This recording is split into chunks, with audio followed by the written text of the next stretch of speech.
Welcome back. Thank you for staying with us right here on The Full View. Now, the Proteas have opted not to take the knee and have rather focused on wearing a black armband. This to honor those who have lost their lives due to the COVID-19 pandemic and also to put their weight behind the gender-based violence movement.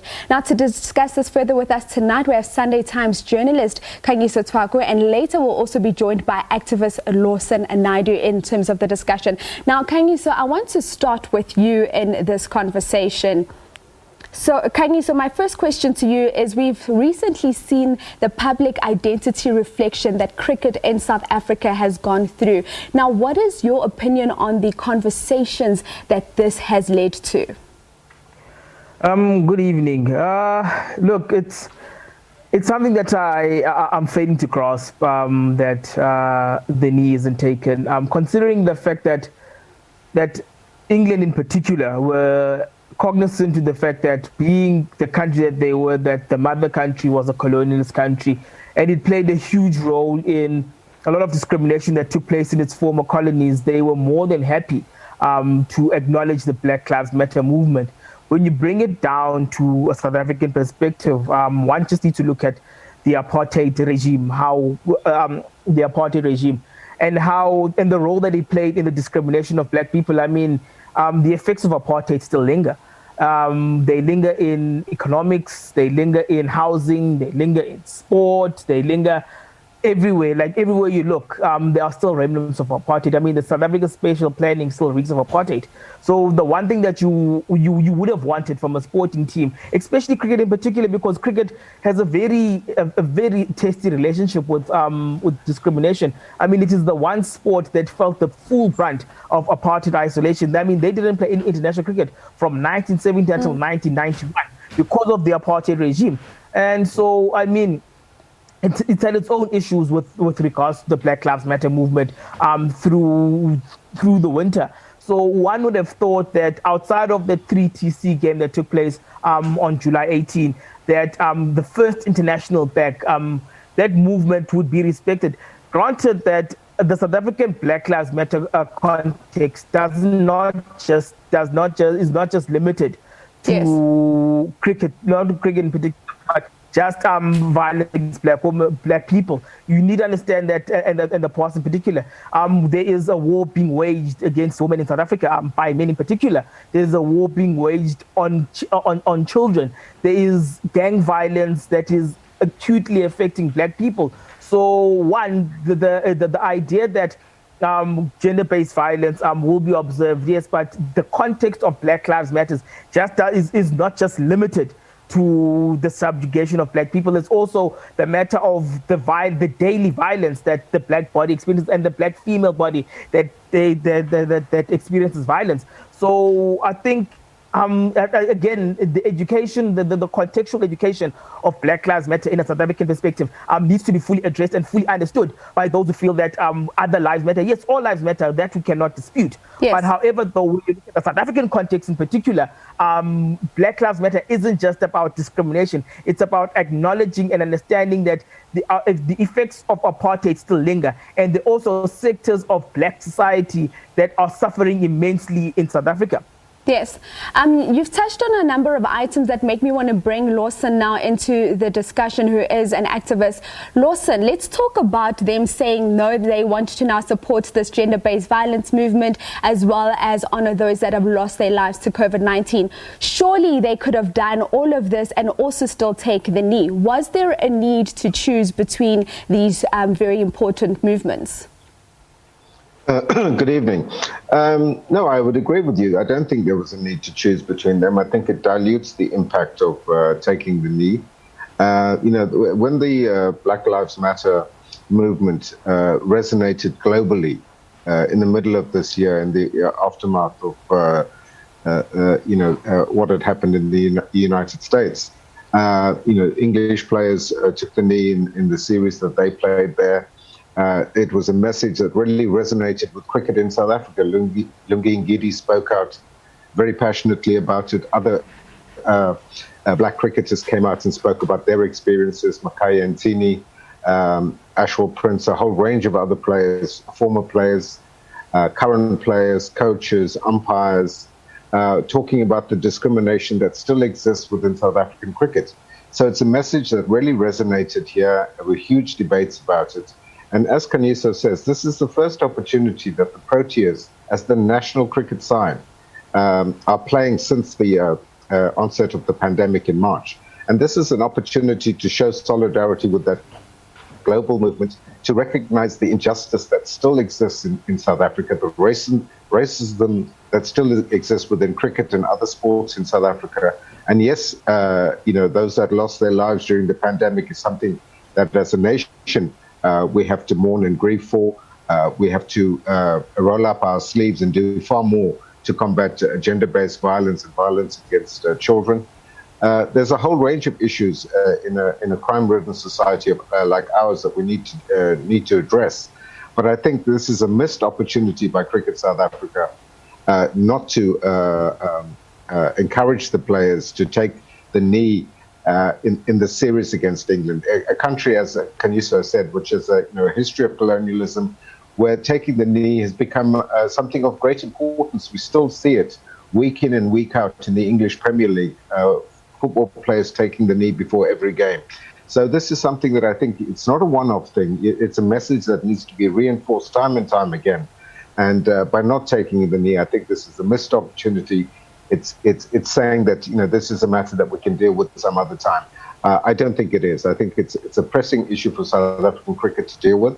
I know that there are many other governance issues that cricket also has to deal with, but this can't be put on the back burner in that way. I understand you there, Lawson. Now, Khanyiso, Lawson did touch on some former players coming up and speaking against what they experienced when they were playing for the Proteas. Do you think that the current Proteas players have learned anything from the terrible experiences that now have been laid bare by those that played for the team before them? It's difficult to say because, the engagements we've had with the players through the press conferences have been virtual.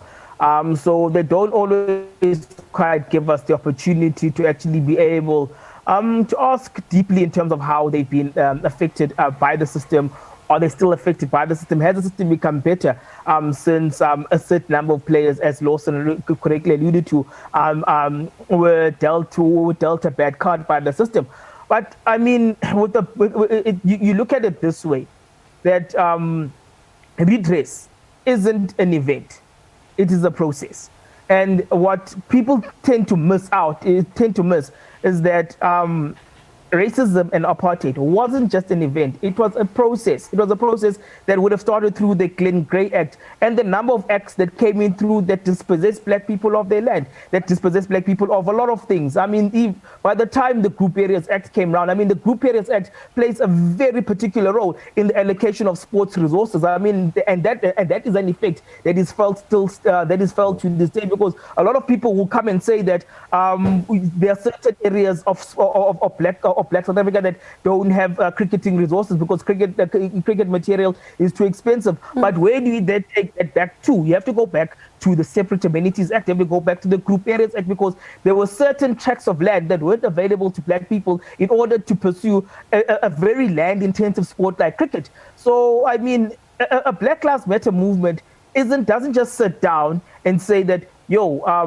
are blaming you for everything that had happened in a particular time. Yes. It says, please acknowledge that we are here because of A, B, C, and D that happened in the past. What this movement now seeks to do, it seeks to acknowledge, and that if there's an opportunity for betterment, please let this process take forward. Because at the end of the day, we cannot be sitting in a system where the majority of Proteas cricketers still come from the very same schools that are producing players pre-1970, pre-1991. There needs to be a widening of the system. So, and there's a lot of work to do. And when you look at that, it's not just something that CSA can do on their own. It needs a joint effort from the Department of Sports. It needs a joint effort from the Department of Education. It needs a joint effort from the municipalities to ensure that there are communal facilities that do facilitate the development of sports without the custodian body being involved. So, it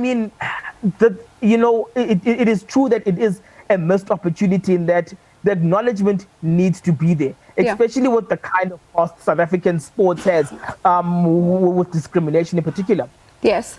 Now, Lawson, I suppose my follow-up question on what Khanyiso is talking about is there's a lot of questions in the air about the sincerity of the Proteas with saying, yes, we're supporting GBV, but can we as a nation actually trust that they are being sincere as they come across as a team that can't even be moved by something as massive as trying to fight against racism and discrimination in the sport? And is it unfair of us to actually question their sincerity? No, I think there's a credibility issue at play here with the decision that has been taken by the Proteas in this instance. That, as you correctly point out, there's a sense of disbelief and a questioning of how that decision was reached. What message is it sending out? Is it really saying that the issue of race in cricket doesn't matter at the moment? That it's something that it had its moments. We dealt with it in the 3TC tournament in July, and we can now move on and deal with other issues. I don't think it's that's the correct approach. This is a deep-seated structural issue, as Khanyiso has pointed out, that cricket needs to address. If we're going to really be serious about talking about transformation, how do we create opportunities for black cricketers to come through the system from school level upwards? And we need to have those hard conversations. And it's no good saying, well, we've got X number of black players in the Proteas side, so we don't need to focus on that as much. That's a cop-out. This is about a long-term strategy to rid cricket of the vestiges of apartheid, of racism, and to really build a sport that is truly a national sport that all South Africans can identify with and support wholeheartedly. So I think the message that this sends out is that they're not really taking it seriously. Yeah. And I come back to the issue of the governance problems in cricket South Africa. There hasn't been a credible leadership structure. We have this very brittle interim board in place at the moment. So where is this leadership in cricket coming from in South Africa at the moment? I think this is a symptom of that lack of leadership that is there, sending a clear message that this is how we want the sport to be branded for South Africans. This is something that all South Africans need to be able to claim ownership for. And I think they're not doing that at the moment. And by not taking the knee, it really is going to send a very negative message to many South Africans. Yes. Okay, now, Khanyiso, just my final question to you. We are running out of time, so if you can just respond briefly. I mean, some of the people that have been holding back transformation in cricket are now involved in this sport. So should we expect any sort of empathy from a Mark Boucher, who actually was silent on this issue until quite recently?